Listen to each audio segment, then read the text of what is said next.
Beneath the rolling hills of an Arundel County, in the tobacco fields of colonial Maryland, lies a secret so disturbing the Catholic Church has spent over 2 centuries trying to erase it from history. From 1734 to 1768, a family whose name still makes elderly parishioners cross themselves in fear controlled 12 parishes across the colony. The Thornton family didn't just serve God. They played him, twisting the sacred act of confession to build an empire of terror that would make modern organized crime seem like child's play. What you're about to hear has been pieced together from sealed church archives, from coded journals discovered in a Maryland farmhouse wall in 1892, and from testimony suppressed for nearly 3 centuries. This isn't just another tale of religious corruption. This is the story of how 3 men used the confessional booth to control an entire colony through blackmail, poison, and the most twisted abuse of sacred trust ever documented in American history. Before we continue with the story of the Thornton family and their web of ecclesiastical terror, I need to ask you something. This channel isn't for everyone, only for the bravest souls who dare to uncover the dark secrets history tried to bury.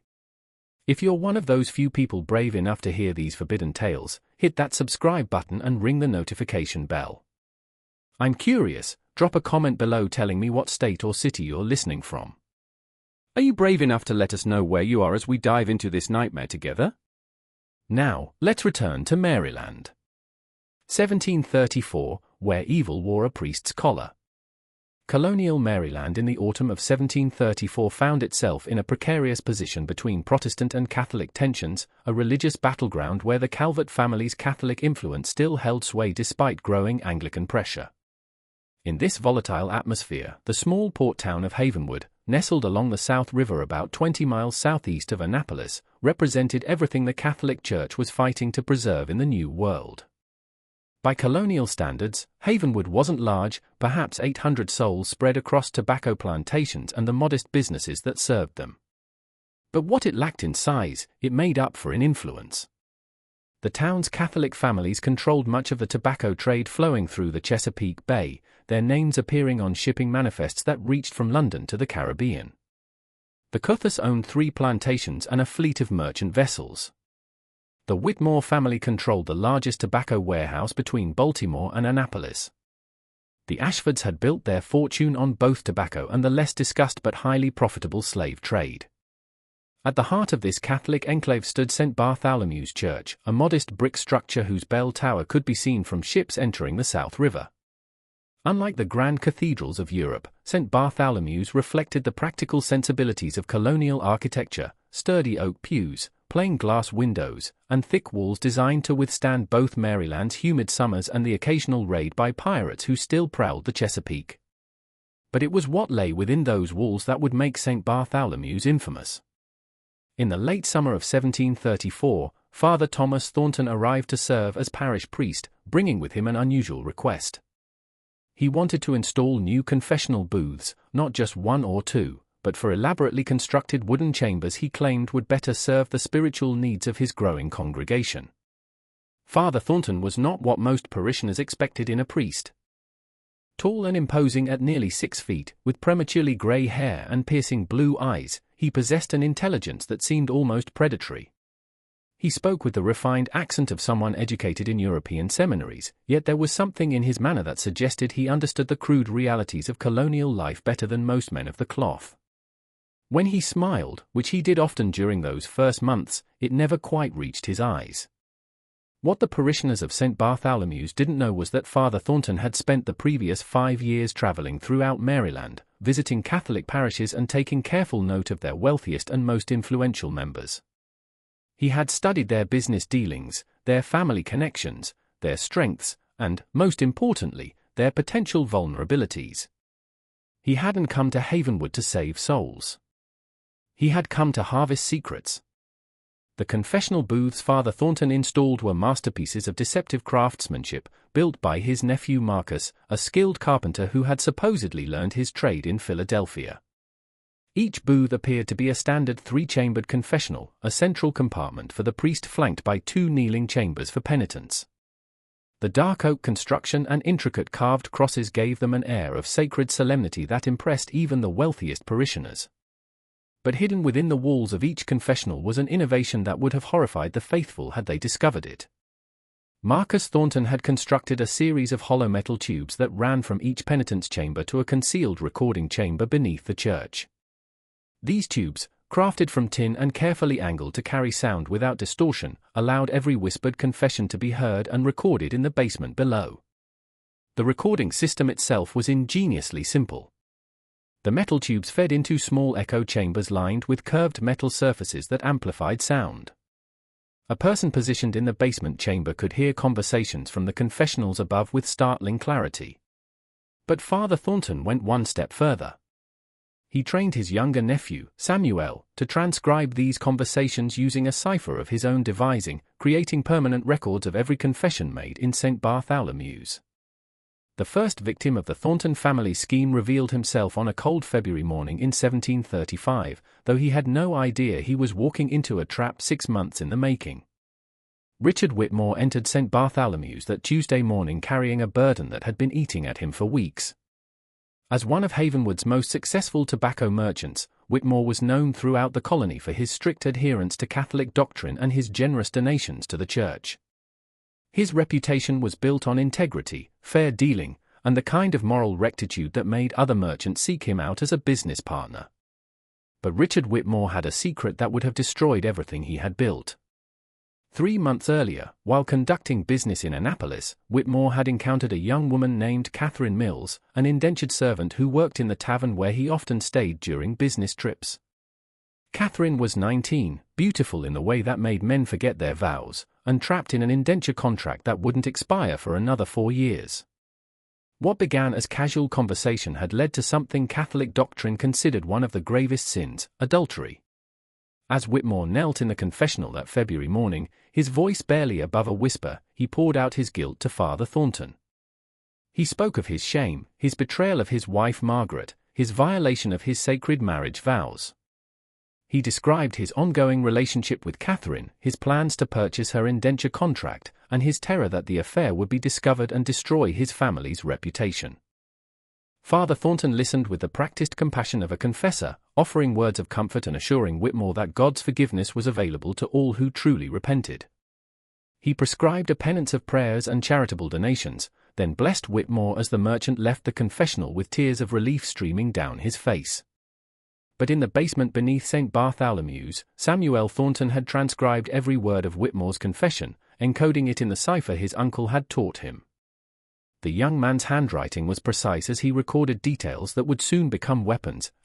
Catherine Mills, indentured servant at the Brass Lantern Tavern in Annapolis. Contract holder Jonathan Pierce.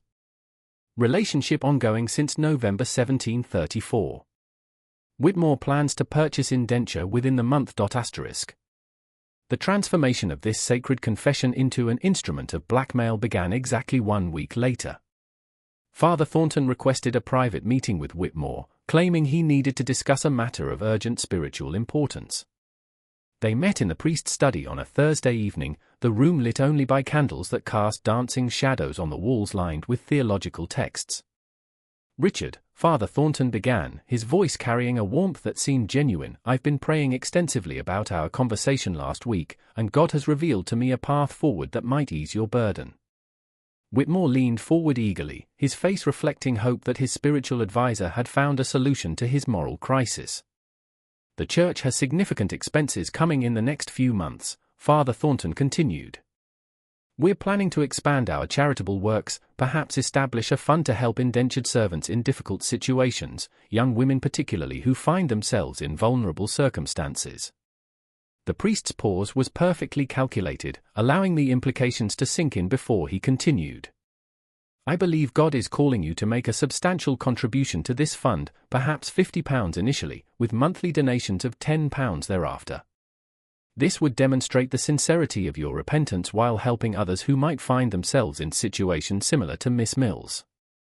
The color drained from Whitmore's face as he realized what had just happened. Father Thornton had not only retained every detail of his confession but was now using that sacred information to demand money. The priest's benevolent expression never wavered, but Whitmore could see something cold and calculating in those blue eyes. "Father," Whitmore stammered, "our conversation was under the seal of confession." "And it remained so," Father Thornton replied smoothly. I would never violate that sacred trust. But God speaks to me in many ways, Richard. Sometimes through prayer, sometimes through divine revelation. He has revealed to me your desire to help young Catherine. And I'm simply offering you a sanctified way to channel that charitable impulse. Whitmore sat in stunned silence, his merchant's mind quickly calculating the implications. £50 was a substantial sum, but manageable. £10 monthly would be more difficult, but not impossible. The alternative, having his affair exposed, would destroy his marriage, his business relationships, and his standing in the community. And if I were to contribute to this charitable fund? Whitmore ventured. Then I believe God would bless your discretion in all your personal matters, Father Thornton replied. The church has always been a sanctuary for those seeking to live righteous lives away from the prying eyes of gossips and busybodies. Whitmore agreed to make the payments, telling himself that he was indeed performing an act of charity that might help other young women in difficult circumstances. He had no way of knowing that he was the first of what would eventually become hundreds of victims, or that his confession had been the test case for a blackmail system that would spread across Maryland like a plague. That night, as Whitmore walked home through Havenwood's quiet streets, he felt a chill that had nothing to do with the February wind. He couldn't shake the feeling that his life had fundamentally changed, that he had crossed some invisible threshold from which there would be no return. Behind him, the bell tower of St. Bartholomew's rose against the star-filled sky like a dark finger pointing toward heaven, or perhaps somewhere else entirely. The success of the Whitmore blackmail convinced Father Thornton that his system was not only viable but potentially far more profitable than he had initially imagined.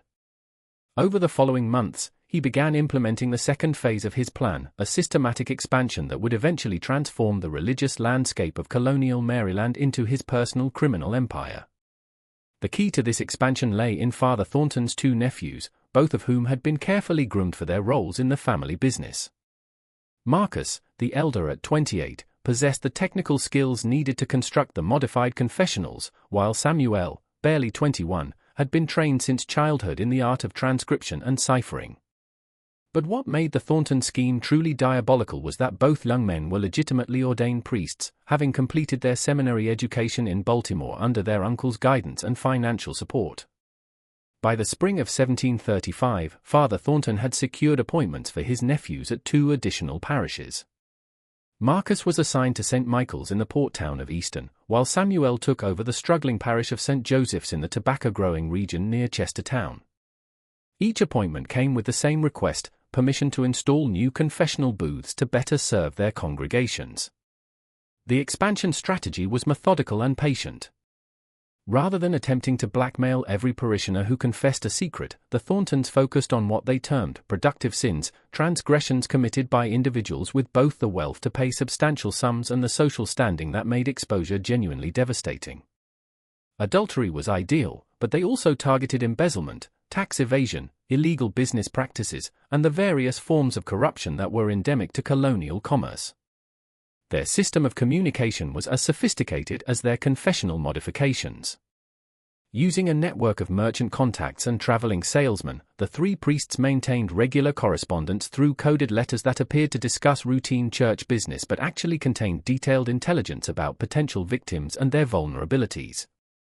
A letter describing a spiritual awakening among the tobacco farmers might actually be reporting that several plantation owners had confessed to cheating on their taxes.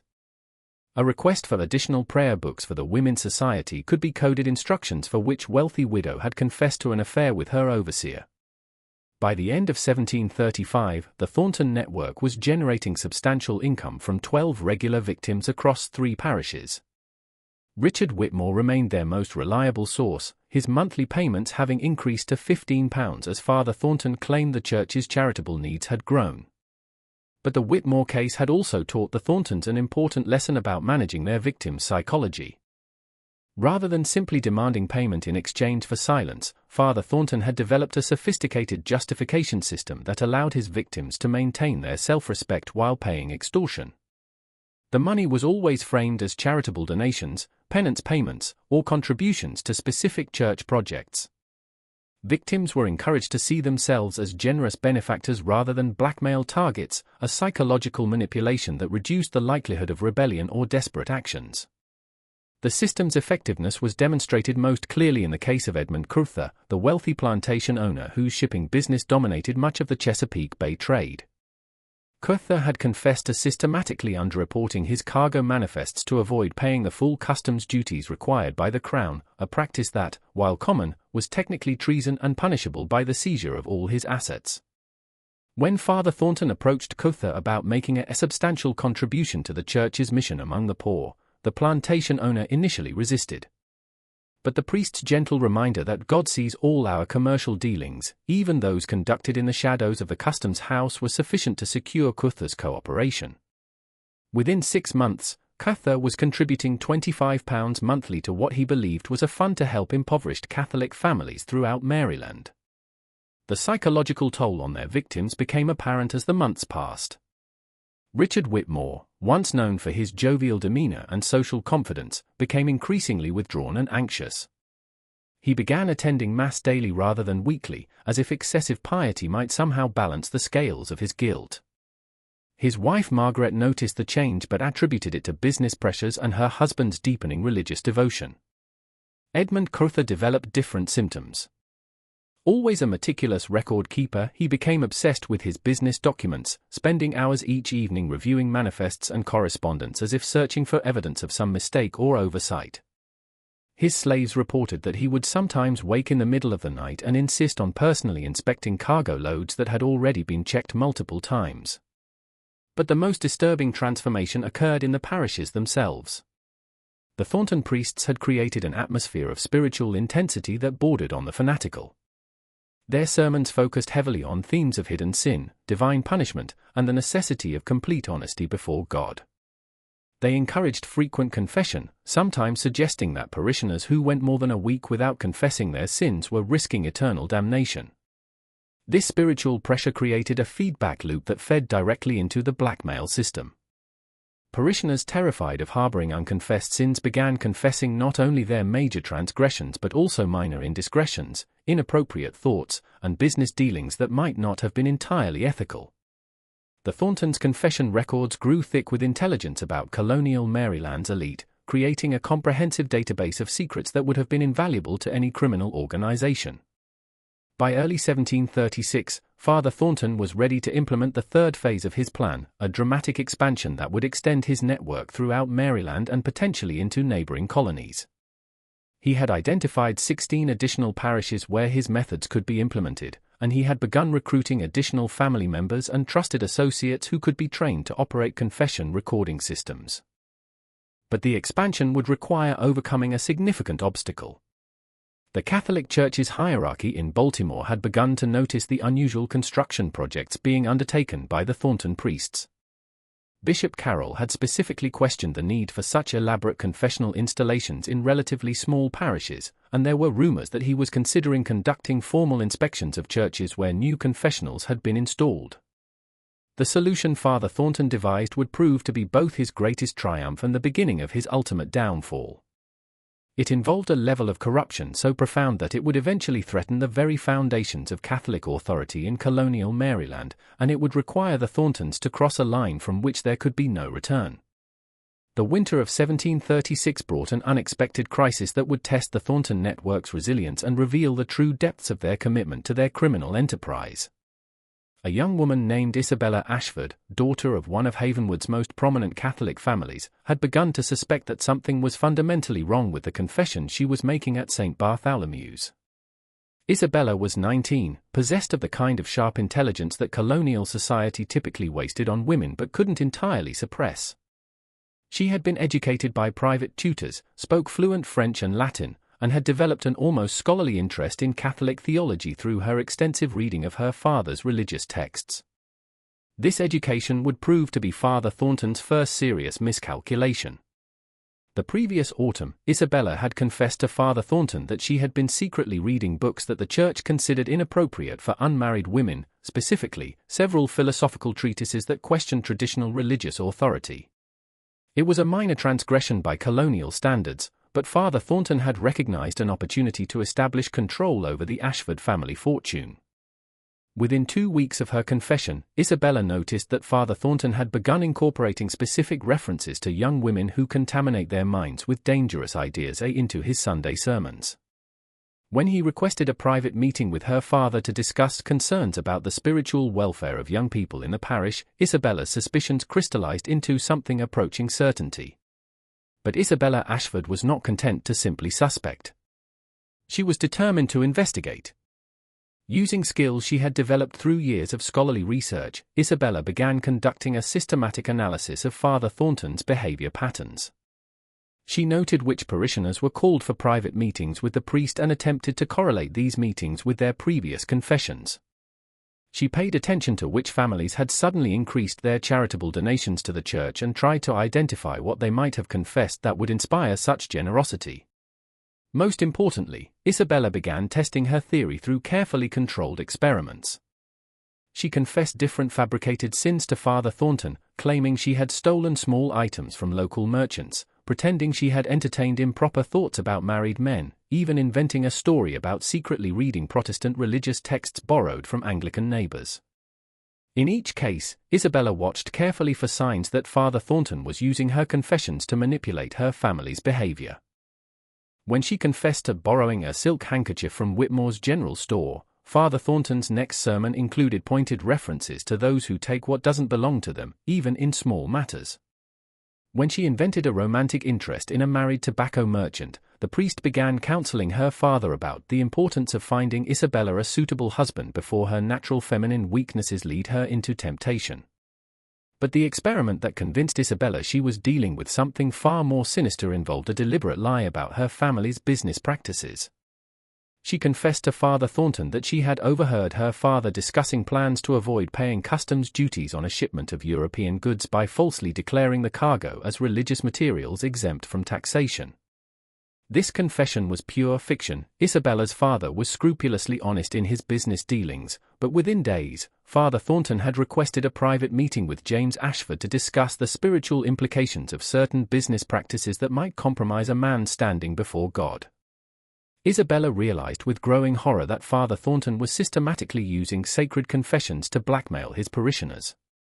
But her investigation also revealed something even more disturbing. The scope of the operation appeared to extend far beyond St. Bartholomew's parish. Through discreet inquiries among her social connections in Annapolis and Baltimore, Isabella discovered that several other Catholic parishes had recently installed elaborate new confessional booths. When she mentioned the names of the priests involved, Marcus and Samuel Thornton, a pattern began to emerge that suggested a coordinated criminal enterprise operating under the cover of religious authority. Armed with this intelligence, Isabella made a decision that would have been unthinkable for most colonial women. She decided to confront Father Thornton directly. She requested a private meeting under the pretense of seeking spiritual guidance about her upcoming engagement to Jonathan Pierce, a young merchant from Annapolis whom her parents had selected as a suitable husband. The meeting was scheduled for a Thursday evening in late February 1737 in Father Thornton's study adjacent to the church sanctuary. Father Thornton received Isabella with his usual display of paternal warmth, offering her tea and expressing his pleasure at her family's happiness about the engagement. But Isabella had not come for pleasantries. "Father Thornton," she began, her voice steady despite the gravity of what she was about to say, "I have reason to believe that you have been violating the sacred seal of confession for purposes of financial extortion." The priest's benevolent expression never wavered, but Isabella noticed a subtle change in his posture, a slight tensing that suggested her accusation had hit its mark. "My dear child," Father Thornton replied with gentle concern, "I fear that your upcoming marriage, and the natural anxieties it brings, may be causing you to have troubled thoughts. Perhaps we should discuss these concerns in the context of confession, where I can offer you proper spiritual guidance." "I have no intention of confessing anything to you," Isabella responded firmly. "Instead, I want you to explain why your sermons consistently reference the specific sins that parishioners have confessed to you privately. I want you to explain why families who confess certain types of transgression subsequently receive requests for increased charitable donations. And I want you to explain the unusual construction of your confessional booths." Father Thornton's mask of benevolent concern finally slipped, revealing something cold and calculating beneath. When he spoke again, His voice carried a subtle threat that Isabella recognized as confirmation of her worst fears. "Miss Ashford, I fear you have developed some very dangerous ideas. The kind of ideas that could cause great distress to your family if they became widely known. Perhaps it would be wise for you to focus on preparing for your marriage and leave theological matters to those with proper training." Isabella stood to leave, but Father Thornton's next words stopped her at the door. "I trust that this conversation will remain between us. Your family has such a sterling reputation in this community. It would be tragic if that reputation were to be damaged by unfounded accusations against a servant of God." As Isabella walked home through Havenwood's dark streets, she realized that she had not only confirmed her suspicions about Father Thornton's criminal activities but had also made herself a target.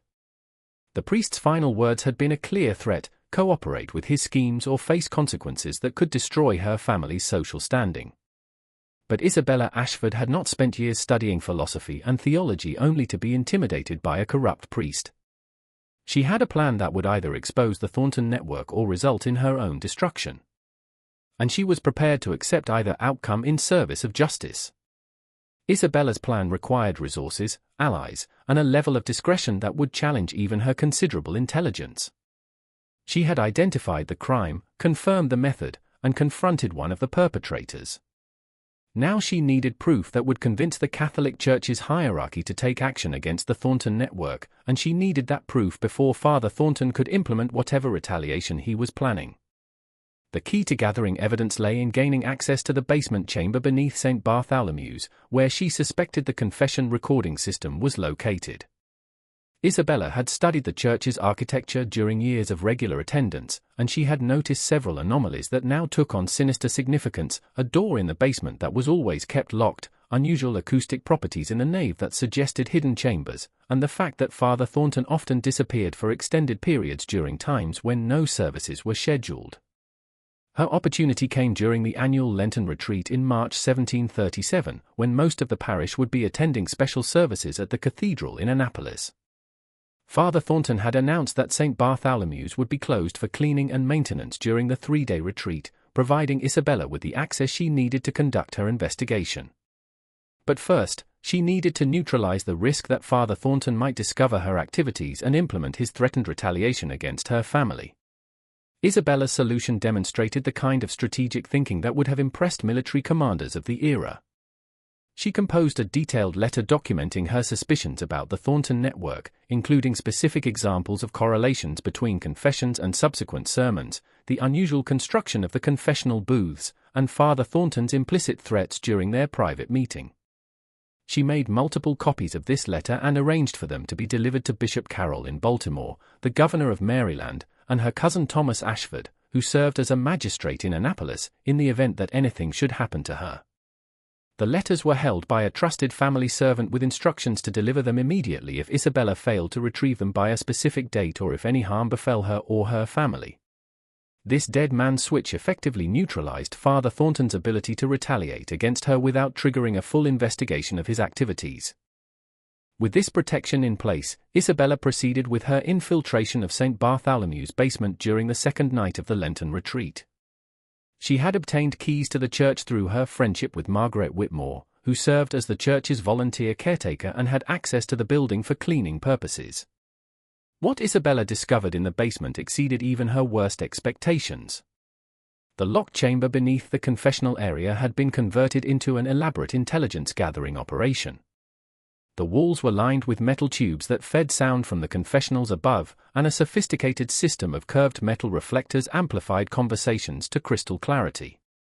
But most damning were the hundreds of coded documents that filled several wooden cabinets, transcripts of confessions dating back nearly 3 years, organized by parish and cross-referenced by the names of the confessors. Isabella spent several hours examining these documents, her horror growing as she realized the scope of the Thornton network's activities. The files contained not only transcripts of confessions but also detailed profiles of victims, records of blackmail payments, and correspondence between the 3 Thornton priests discussing the expansion of their operation to additional parishes throughout Maryland and into Virginia. One file, marked with symbols she didn't recognize, contained what appeared to be a list of parishioners who had somehow become problematic for the network. Isabella's blood ran cold as she realized that several of these individuals had died under mysterious circumstances over the past 2 years, deaths that had been attributed to natural causes but which the coded document suggested might have been something else entirely. But the most disturbing discovery was a detailed plan for what the Thorntons called their final solution, a systematic expansion of their blackmail network that would eventually encompass every Catholic parish in the Chesapeake region, creating a criminal enterprise capable of controlling the economic and political life of the entire colony. As Isabella carefully copied key documents using a camera obscura technique she had learned from her scientific studies, she heard sounds from the main floor of the church that made her blood freeze. Father Thornton had returned early from the retreat, and she could hear his footsteps moving purposefully toward the basement stairs. Isabella barely had time to extinguish her candle and hide behind one of the filing cabinets before Father Thornton entered the chamber. Through a gap between the cabinets, she watched as the priest moved with the familiarity of long practice, checking the recording tubes and examining recent transcript files. But then he did something that confirmed Isabella's worst fears about the Thornton network's methods. From a locked drawer in one of the cabinets, Father Thornton withdrew a small glass vial containing a white powder. Isabella watched in horror as he carefully measured a portion of the powder into a separate container, then sealed both vials and returned them to their hiding place.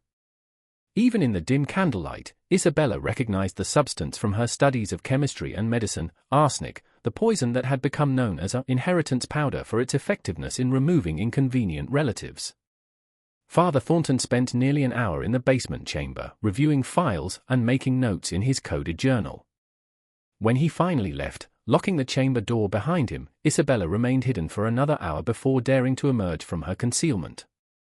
Her investigation had not only confirmed the existence of the blackmail network but had revealed something far more sinister: the Thorntons were prepared to commit murder to protect their criminal enterprise. The following morning, Isabella retrieved her letters from the servant and added additional pages documenting her basement discoveries, including detailed descriptions of the poison she had witnessed Father Thornton handling.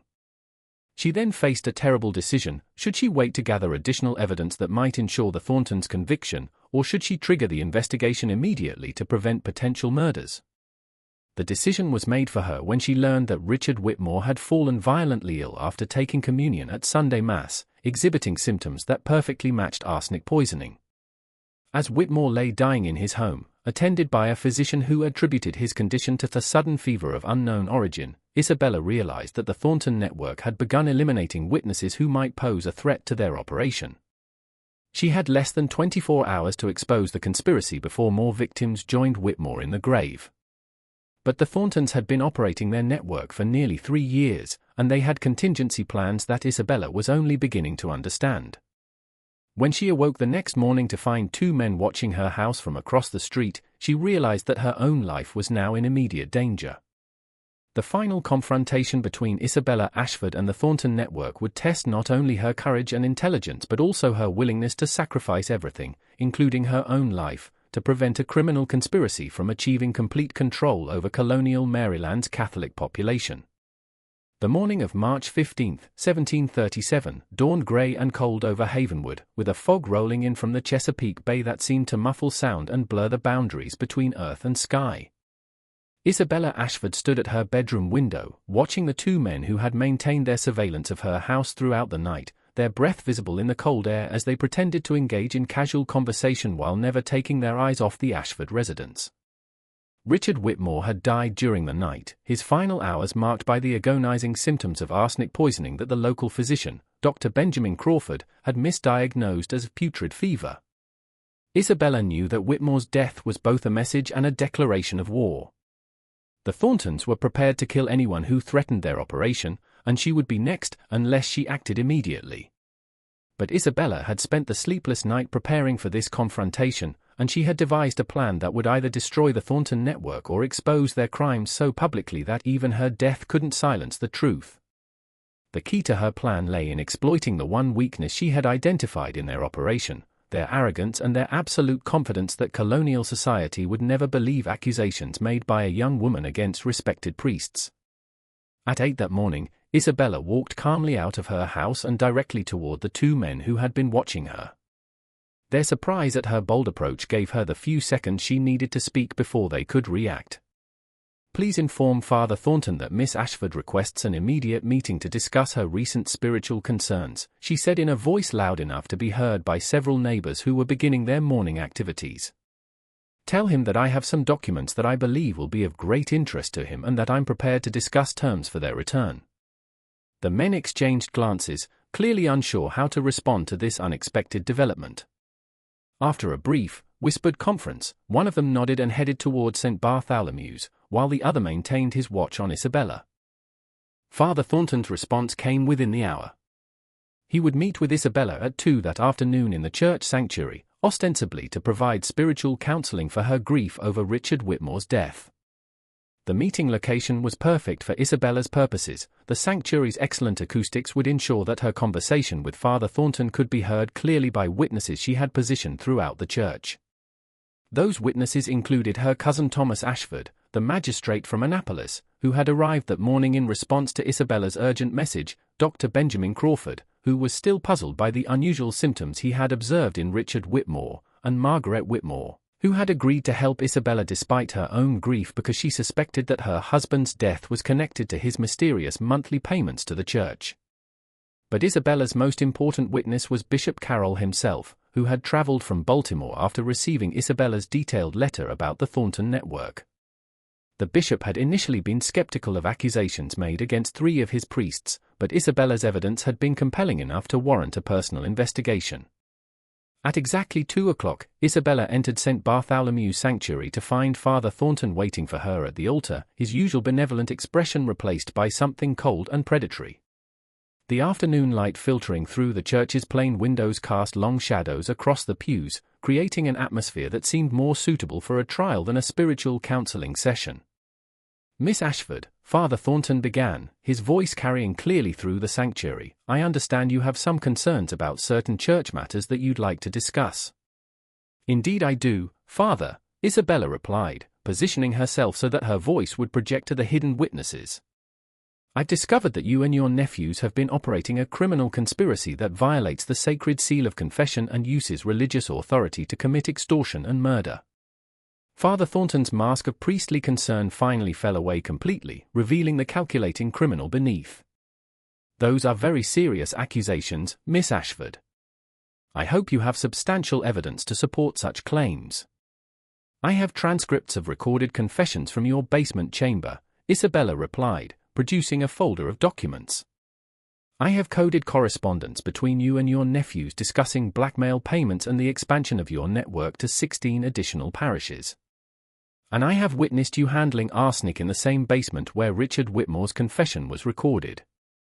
The same Richard Whitmore who died last night with symptoms of arsenic poisoning. Father Thornton's eyes narrowed as he realized the extent of Isabella's knowledge. Miss Ashford, you have stumbled into matters far beyond your understanding. The work we do serves a higher purpose than your simple mind can comprehend. Enlighten me, Father, Isabella said, her voice steady despite the danger she knew she was facing. Explain to me how blackmailing your parishioners and poisoning those who threaten to expose you serves God's purpose. Father Thornton stepped closer, his imposing height casting a shadow over Isabella. The Catholic Church in Maryland exists at the pleasure of Protestant authorities who would destroy us at the first opportunity. We have created a system that ensures the survival and prosperity of our faith by securing the loyalty of our most influential members. Those who contribute generously to our cause receive our protection. Those who threaten our mission face the consequences of their betrayal. You mean those who refuse to pay your extortion demands are murdered? Isabella said bluntly. I mean that God works through his servants in mysterious ways, Father Thornton replied. Richard Whitmore had become unreliable. He was beginning to ask questions, demanding to see how his charitable contributions were being used. He represented a threat to our entire operation. Isabella felt a chill as she realized that Father Thornton was essentially confessing to murder, apparently confident that she would not live to repeat his words. But what he didn't know was that every word was being heard by Bishop Carroll and the other witnesses hidden throughout the sanctuary. And what about me, Father? Isabella asked. Am I also a threat to your operation? Father Thornton's smile was genuinely terrifying. Miss Ashford, you are an unmarried young woman making hysterical accusations against respected priests. Who would believe such claims? Even if you were to make these allegations publicly, they would be dismissed as the fantasies of a disturbed mind. But fortunately for both of us, that won't be necessary. Because you intend to kill me as well. Because you're going to voluntarily withdraw these ridiculous accusations and destroy whatever evidence you think you've gathered, Father Thornton said. You see, my dear, we know about your late-night activities in our basement. We know that you violated the sanctity of God's house to steal church documents. More importantly, we have witnesses who will testify that they saw you in Richard Whitmore's house on the night he died. And we have evidence that you possessed arsenic for your chemical experiments. Isabella felt the trap closing around her as she realized the sophistication of the Thorntons' contingency planning. They had anticipated the possibility of exposure and prepared to frame her for Whitmore's murder. Even if you were to avoid prosecution for murder, Father Thornton continued, the scandal would destroy your family's reputation. Your father's business relationships would evaporate. Your engagement to Jonathan Pierce would be terminated, and your family would be ostracized from decent society. All of this can be avoided if you simply admit that your accusations were the product of feminine hysteria and emotional distress following Whitmore's death. And if I refuse? Father Thornton's expression became genuinely sorrowful, as if he regretted what he was about to say. Then I'm afraid you'll be found in your room tomorrow morning, having taken your own life in remorse for falsely accusing innocent priests, and for your guilt over murdering poor Richard Whitmore. Suicide is a mortal sin, of course, but God is merciful to those whose minds have been disturbed by their own wickedness. Isabella realized that this was the moment of ultimate test, not just of her courage, but of her faith in justice and her willingness to sacrifice herself to prevent greater evil. Father Thornton had revealed the full extent of his network's corruption and his willingness to commit murder, but only because he was confident that she would never live to expose him. You've made one critical mistake, Father Thornton, Isabella said, her voice ringing clearly through the sanctuary. You've assumed that I came here alone and unprepared. Father Thornton's confidence wavered slightly as Isabella raised her voice to address the hidden witnesses. Bishop Carroll. Magistrate Ashford. Dr. Crawford. I trust you've heard enough to understand the nature of the conspiracy we're dealing with. The color drained from Father Thornton's face as Bishop Carroll emerged from behind the altar, followed by Thomas Ashford and the other witnesses. The priest's eyes darted toward the sanctuary doors, but he found his escape route blocked by several armed men that Magistrate Ashford had positioned outside the church. Thomas Thornton, Bishop Carroll said, his voice heavy with authority and disgust, by the power vested in me by the Holy Catholic Church, I hereby strip you of your priesthood and excommunicate you for crimes against the faithful. Magistrate Ashford, this man is now in your custody. But Father Thornton's surrender was not as complete as it appeared. As Thomas Ashford stepped forward with shackles, the defrocked priest suddenly lunged toward a cabinet near the altar, where Isabella realized he must have hidden a weapon. The final moments of the confrontation would test not only Isabella's courage but also her willingness to use lethal force to prevent a murderer from escaping justice. The sound of the pistol shot echoed through St. Bartholomew's sanctuary like a thunderclap, followed by a silence so profound that Isabella could hear her own heartbeat. Father Thornton lay motionless on the floor before the altar, the small knife he had drawn from the cabinet glittering in the afternoon light beside his outstretched hand. Magistrate Ashford lowered his smoking pistol, his face grim as he examined the body. He chose his own judgment, the magistrate said quietly. God help his soul. The investigation that followed Father Thornton's death revealed the full scope of the criminal conspiracy that had operated under the cover of religious authority for nearly 4 years. When Magistrate Ashford's men searched the basement chambers beneath St. Bartholomew's, St. Michael's, and St. Joseph's, they discovered extensive evidence of the blackmail network that had systematically exploited the sacred trust of confession to extort money from hundreds of victims. The coded documents recovered from the 3 churches painted a picture of a criminal organization that rivaled anything known to colonial law enforcement. The Thornton network had collected detailed intelligence on over 2,000 families across Maryland, maintaining files that catalogued their business dealings, personal relationships, financial vulnerabilities, and most intimate secrets. The scope of their operation had extended far beyond simple blackmail to include systematic tax evasion, customs fraud, and what appeared to be at least 7 murders disguised as natural deaths. Marcus and Samuel Thornton were arrested at their respective parishes as they attempted to destroy evidence of their involvement in the conspiracy. Both men initially claimed ignorance of their uncle's criminal activities, insisting that they had believed themselves to be participating in legitimate church intelligence gathering designed to better serve their parishioners' spiritual needs. But the coded correspondence recovered from their churches told a different story, revealing their active participation in planning blackmail operations and their knowledge of the murders committed to protect the network. The trials of the Thornton nephews became a sensation throughout colonial Maryland, drawing observers from as far away as Philadelphia and Charleston. The proceedings revealed not only the mechanics of the blackmail operation but also the extent to which the network had penetrated colonial society. Testimony from victims revealed that the Thorntons had systematically targeted the wealthiest and most influential Catholic families in the region, using their confessions to manipulate everything from business deals to political appointments. Dr. Benjamin Crawford's testimony proved particularly damning when he revealed that he had treated 4 other patients over the past 2 years who had exhibited symptoms similar to Richard Whitmore's final illness. All 4 had been regular contributors to their parish churches, and all had died after what their families described as periods of increased anxiety about their spiritual well-being. Exhumation and examination of these bodies revealed traces of arsenic in concentrations that confirmed they had been systematically poisoned. The psychological impact on the Catholic community of Maryland was devastating. The revelation that 3 priests had violated the sacred seal of confession to commit extortion and murder shattered the trust that bound the religious community together. Many families stopped attending Mass altogether, while others demanded that Bishop Carroll implement new safeguards to prevent similar abuses of religious authority. The economic consequences were equally severe. The Thornton network's blackmail operation had generated an estimated £12,000 over 4 years, a fortune by colonial standards, much of which had been used to purchase property and investments throughout the Chesapeake region. The recovery and redistribution of these ill-gotten gains became a complex legal process that continued for nearly a decade after the trials concluded.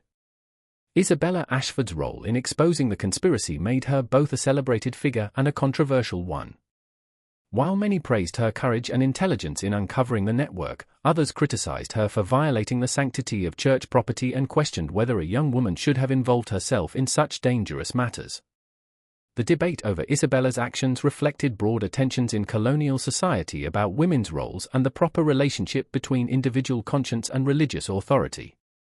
The long-term consequences of the Thornton affair extended far beyond Maryland's Catholic community. The scandal contributed to growing Protestant suspicions about Catholic loyalty and provided ammunition for those who argued that Catholics could not be trusted with positions of authority in colonial society. These tensions would persist well into the Revolutionary period and beyond, influencing debates about religious freedom and the separation of church and state. Bishop Carroll implemented extensive reforms designed to prevent similar abuses, including mandatory inspections of all church construction projects, regular rotation of priests between parishes, and new procedures for monitoring church finances. But the deeper question of how to prevent the abuse of religious authority while maintaining the effectiveness of pastoral care remained unresolved. The physical modifications that the Thorntons had made to their churches were dismantled, but the buildings themselves remained in use, serving as permanent reminders of the corruption that had once operated within their walls. St. Bartholomew's continued to serve the Havenwood community, though many parishioners reported feeling uncomfortable during confession for years after the scandal broke. Marcus Thornton was executed in the spring of 1738, having been convicted of conspiracy to commit murder and multiple counts of extortion. Samuel Thornton received a life sentence in recognition of his younger age and apparently lesser role in the planning of the murders, though he died in prison less than 2 years later under circumstances that some observers found suspicious. The broader implications of the Thornton conspiracy continued to resonate throughout colonial American society for decades after the trials concluded. The case became a touchstone for discussions about religious freedom, the accountability of clergy, and the proper relationship between church and state. Legal scholars cited the Thornton precedent in debates about the limits of religious privilege and the circumstances under which secular authorities could intervene in church affairs. Isabella Ashford married Jonathan Pierce as planned, though the wedding was delayed for nearly a year while the trials proceeded and their aftermath was resolved. She never spoke publicly about her role in exposing the conspiracy, but private letters discovered after her death in 1782 revealed that she continued to struggle with the psychological impact of her confrontation with the Thorntons. In one letter to her cousin written in 1745, she reflected on the price of justice. "Sometimes I wonder if the truth was worth the lives it cost and the faith it destroyed. But then I remember Richard Whitmore's final agony. And I know that some evils must be confronted regardless of the consequences." The story of the Thornton family's criminal conspiracy serves as a reminder that corruption can flourish even within institutions that society holds most sacred, and that the price of justice often falls most heavily on those who have the courage to speak truth to power. In the tobacco fields of colonial Maryland, beneath the shadow of St. Bartholomew's Bell Tower, the legacy of that courage endures as a testament to the belief that no authority, religious or secular, is beyond accountability when it betrays the trust of those it claims to serve. But perhaps the most chilling aspect of the Thornton affair is not what was revealed, but what remains hidden. The coded documents recovered from the three churches referenced other networks operating in Virginia, Pennsylvania, and the Carolinas, suggesting that the Maryland conspiracy was part of a larger criminal enterprise that may have extended throughout colonial America. Despite extensive investigations, these other networks were never uncovered, leaving historians to wonder how many other secrets lie buried beneath the foundations of America's oldest churches. The final entry in Father Thomas Thornton's coded journal, discovered months after his death when investigators finally cracked his encryption system, contained a single chilling line, "The harvest is vast, but the workers are few. Others will continue what we have begun." Whether this was merely the desperate boast of a dying criminal or a reference to accomplices who escaped justice remains one of colonial America's most disturbing unsolved mysteries.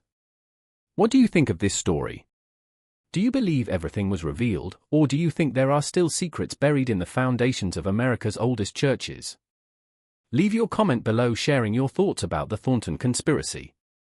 If you enjoyed this dark tale from colonial America and want more stories that uncover the hidden horrors of our nation's past, subscribe to our channel, hit the notification bell, and share this video with someone who loves historical mysteries.